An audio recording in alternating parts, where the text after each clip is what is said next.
mettre une carte de l'AMU en face. Et la même erreur est copiée encore par la CEMU, le même problème que nous avons. C'est-à-dire, on dit aux populations de prendre des cartes de santé, mais en réalité, ils ne peuvent pas se soigner parce qu'il n'y a pas de salle de santé pour la recevoir. Et ça, c'est problématique. Et c'est permanent. Nous avons ça depuis très longtemps. Alors, le système, il n'est pas fait pour, effectivement, recevoir les Ivoiriens et recevoir les soins qu'il faut.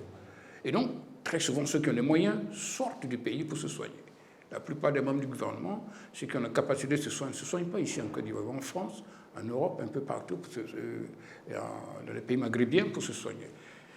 Eh bien, les pauvres, effectivement, n'ont pas de choix, ils sont obligés de rester là et bon, ils meurent comme il le faut, sauf que l'espérance de vie à 57, 58 ans. C'est très, très, très, très maigre. Et considérez que les autres vivent 26 ans plus que nous. 26 ans, c'est plus d'une génération. Et voilà le problème de la santé que nous avons. Alors, c'est bien de décrire tout ça. Nous, la solution que le renouveau démocratique propose est très simple. Comme nous l'avons proposé à l'époque au président du Laurent Gbagbo, c'est simple, construisez des hôpitaux dans presque toutes les régions, pour ce qu'on appelle, nous appelons ça le système de santé de proximité.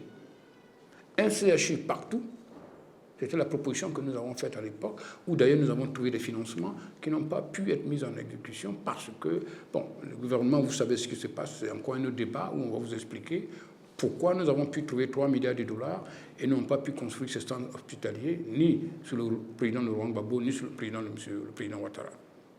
Eh bien, il faut construire comme solution, je vous ai dit, des centres hospitaliers un peu partout dans la région.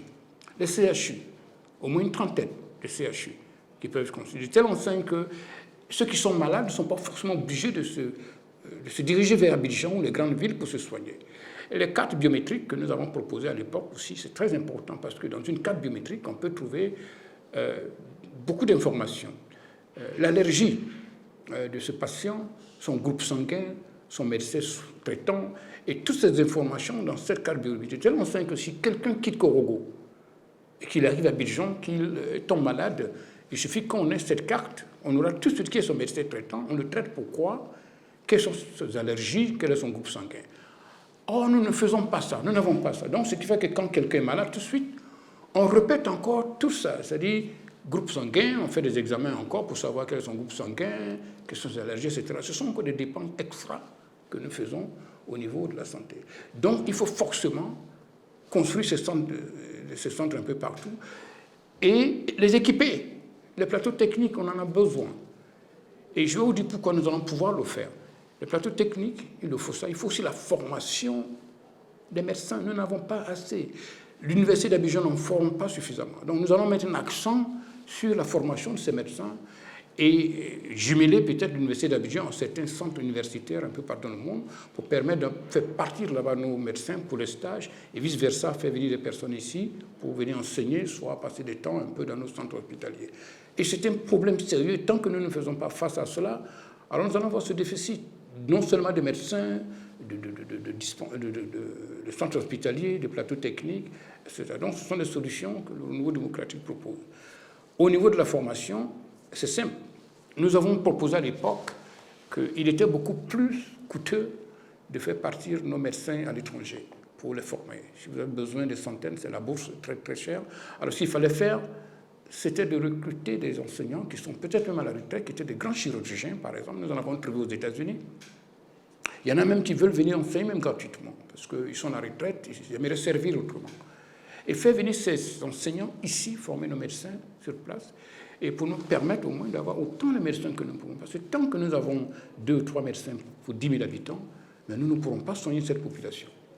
Tant que nous n'avons que 4 lits d'hôpitaux pour 10 000 habitants, nous sommes vraiment dans une situation vraiment dramatique. Et ça, c'est partout sur l'ensemble du territoire.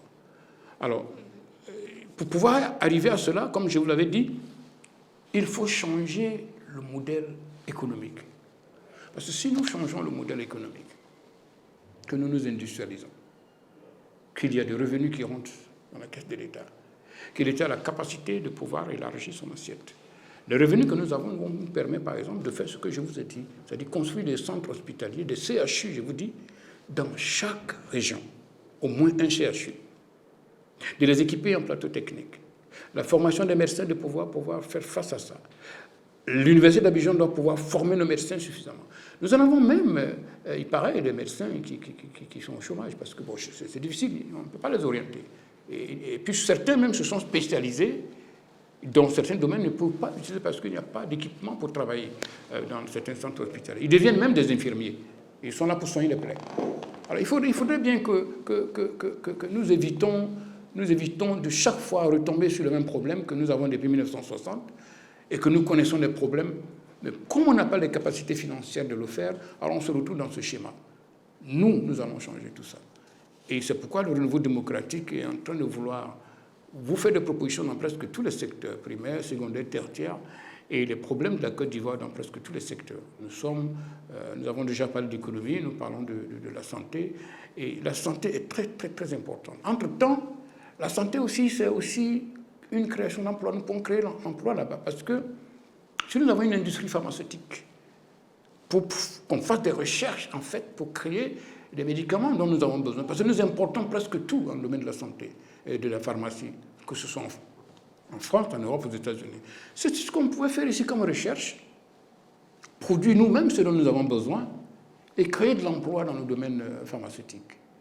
Et les universités, nous n'en avons pas suffisamment d'ailleurs, mais créer au moins des centres de recherche pour qu'on puisse travailler dans ce sens afin de pouvoir faire de nouvelles découvertes.